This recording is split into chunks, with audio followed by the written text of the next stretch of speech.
While Nigerians await the judgment from the Presidential Election Petition Tribunal, Atiku Abubakar, the PDP candidate in the past presidential election, is busy gathering more evidence against Tinubu. Yes, he can actually tender new evidence on appeal to the Supreme Court, so he's already looking ahead to that. More on this in a moment. In the U.S. District Court in Illinois, Atiku is seeking the admission records of one Bola Tinubu in Chicago State University. After Tinubu filed to be joined in the matter so that he can block the request by Atiku to have his university records, he said his privacy will be violated if the court allows Chicago State University to release his academic records to Atiku. After all the arguments, the court ordered Tinubu to justify and make persuasive arguments that will make the court to block the release of his academic records. He has until August 23rd to make these arguments. On the other hand, Chicago State University told Tinubu to provide proof while his academic records should not be released to Atiku. They gave him till 30th August to make these arguments. As you are aware, Atiku Abubakar is seeking the academic records and admission records of Bola Tinubu. He wants to know the secondary school he submitted.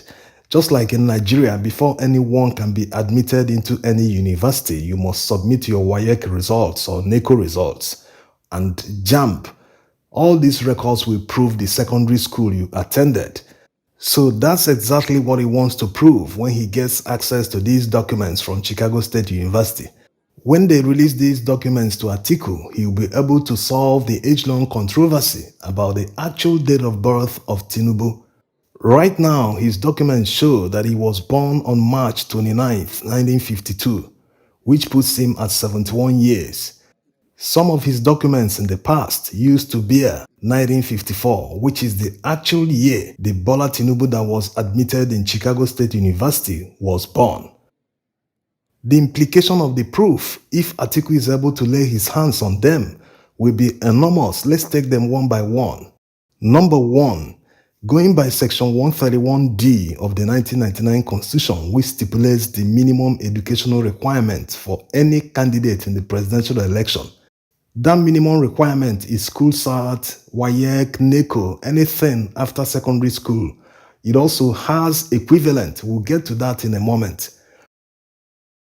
If it is proved, of course we already know this because David Hundeyin got all this information, is already in the public domain, but Atiku wants to get them officially, notarize them to be able to be admissible in court in Nigeria. So if it is proven that the Bola Tinubu that was admitted in Chicago State University was indeed a female, that she is different from the Bola Tinubu we know today, that means the Bola Tinubu we know today isn't even qualified. He doesn't have the minimum requirements required by the Constitution because it means he doesn't have the WAEC certificate because that WAEC certificate doesn't belong to him. That's what it means. That's the implication. The WAEC certificate is like the foundation. If you don't have them, you can't claim to have BSc or BA from university because you must have WAEC certificate in order to be admitted in a university. And if you are not the owner, you are impersonating the owner, it doesn't belong to you. So he is not qualified based on minimum educational requirement.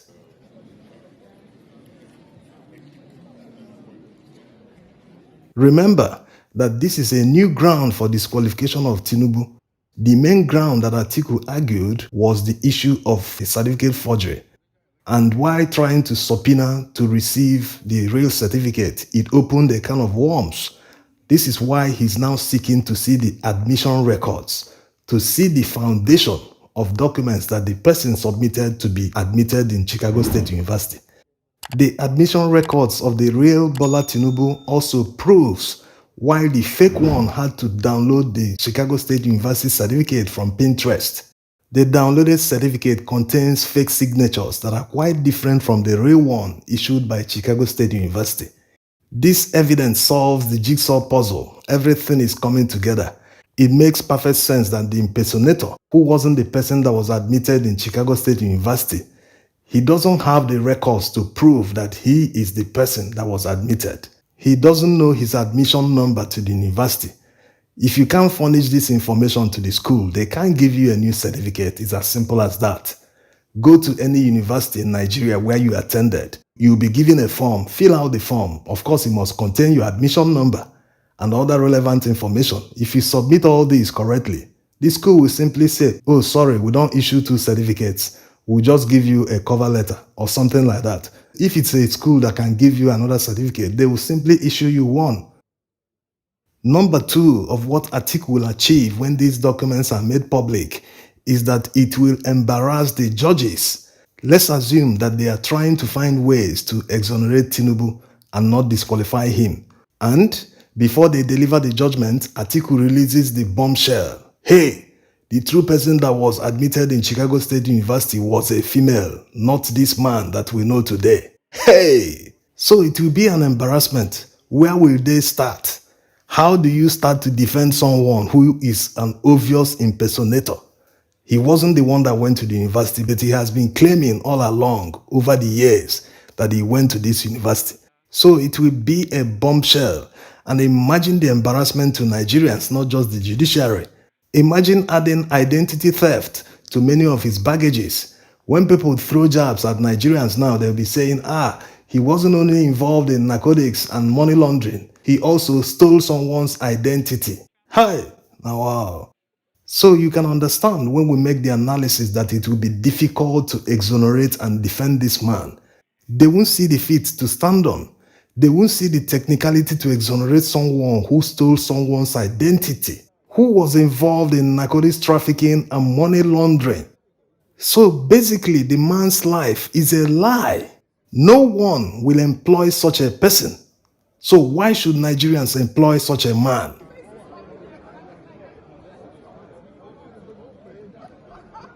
Now, let's see the Supreme Court rules. A party can actually introduce new evidence on appeal to the Supreme Court, but the only condition is that he must file it before the date for hearing. That's why Atiku told the district court in Illinois that he needs to get Tinubu's records on or before the date that the Presidential Election Petition Tribunal judges will deliver judgment. Also, according to the Supreme Court rules, even if the new evidence was not called during the trial, the person can still introduce the new evidence. And the party that is tendering the evidence against can actually counter-tender, like tender a new document to say, this one he brought is false, look at the real one. But the problem here is that the ship has sailed because Tinubu did not fill in his school certificate. In fact, he left the primary school, the secondary school, he left all of them blank. So he cannot come back and say, hey, INEC, please take this document. This is what I should have submitted before contesting. It doesn't look right. And going by all the evidence and revelations against him that he forged this document, he impersonated this person, even when he contested for governor. That's why he didn't fill in his primaries and secondary school this time around. Because when he contested for governor, he filled in a fake secondary school and he was discovered.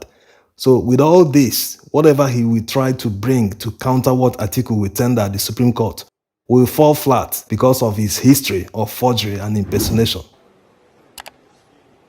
Now, let's address what many have been saying, that all the certificate forgery issues will be thrown out because of the fact that Atiku did not plead them in his petition, that social rules say that everything you will present must be contained in your petition, that they will capitalize on this loophole to throw them out. There's one thing many people don't understand. This is a constitutional matter, and the Constitution says that if anyone forges a certificate, he stands to be disqualified. So once it's a constitutional matter, a procedural error cannot counter it. You can't use that to trump a constitutional matter. And besides, Tinubu's counsel joined issues with Atiku. Atiku said that Tinubu wasn't qualified to contest the presidential election in his petition. In replying the petition, Tinubu's counsel asked him to show proof that Tinubu wasn't qualified. So Atiku now told them, okay, I will get the proof. Hold on, I will present the proof. And he presented the evidence in court. Tinubu's counsel called a witness who tendered counter documents to counter what Atiku said. They tendered his school records from the same Chicago State University to prove that he actually went to the school. So they have joined issues with Atiku. They've made it an issue before the court, so the court must determine the issue based on its merits because it is a constitutional matter. No procedural error or technicality can trump constitutional matter. So unless Nigeria happens, the court must answer the question. Did he attend the university? Did he forge certificates? Did he lie about his dual nationality? All these the court must determine. Now, let's quickly see what school certificate equivalent means. It can be found in section 318, subsection 1 of the 1999 Constitution. It says a secondary school certificate or its equivalent, or grade 2 teacher's certificate, the city and guild certificate, or education up to secondary school certificate level, or C is very important because it has 4 subparts and all of them must come together with the main one for a candidate to be qualified. It says C, primary 6 school leaving certificate or its equivalent, and that means inclusive service in the public or private sector in the federation in any capacity acceptable to the Independent National Electoral Commission for a minimum of 10 years. And before we continue, Tinubu didn't submit a primary school leaving certificate to INEC. He didn't even mention the primary school he attended at all. So he will not meet this condition. He only served as governor for 8 years, and the minimum here is 10 years. And the second one here, which says, attendance at courses and training in such institutions as may be acceptable to INEC for periods totaling up to a minimum of 1 year, and the ability to read, write, understand, and communicate in English language to the satisfaction of INEC, and any other qualification acceptable by INEC. So going by all this, he's still not qualified because he didn't provide all, or he doesn't have all the required certificates that make up the equivalent to WAEC.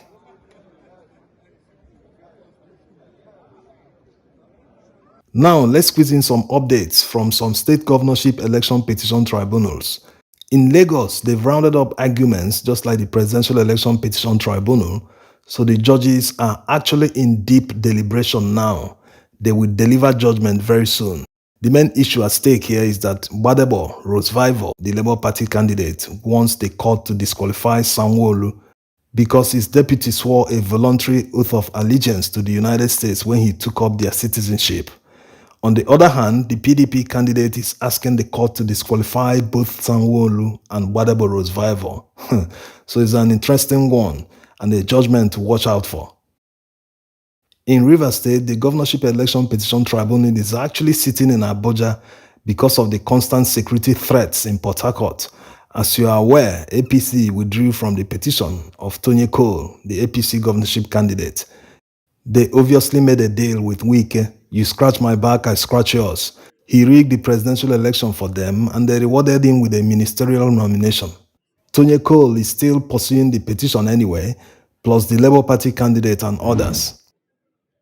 In Enugu, they are also in deep deliberations. When they are ready, they will announce the judgment. Of course, you are aware how the PDP candidate Peter Mba tried to counter the evidence against him from the NYSC that he forged the discharge certificate. He called a fake witness who claimed to be a staff member of the SSS. In their closing arguments, Olanipeku SAN, who is representing Peter Mba, argued that the court should declare a rerun election instead of disqualifying Peter Mba and declaring the Labour Party candidate winner of the election. That's what they are hoping on. Even the presidential election, they've seen all the errors they made, how they left massive evidence behind.